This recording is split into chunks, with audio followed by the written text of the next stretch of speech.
Hello everyone, welcome back to this channel. In this video, I will show you the easy and clear steps on how to enable home button Duckduckgo application in computer. So how to enable home button Duckduckgo application in computer? Make sure you keep watching this video until the end.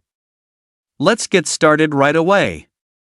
Firstly, just go to the Duckduckgo application on your computer.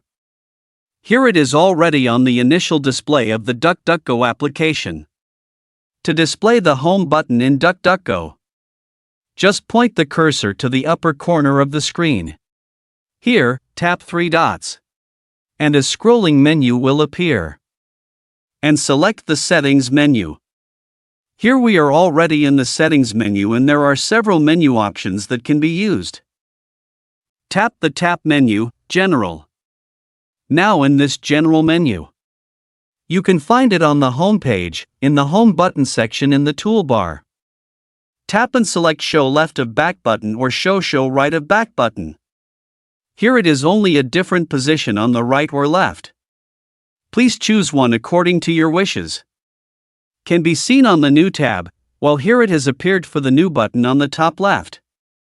So that's it, the tutorial how to enable home button Duckduckgo application in computer. Thank you for watching. I hope this video is useful. See you in the next video.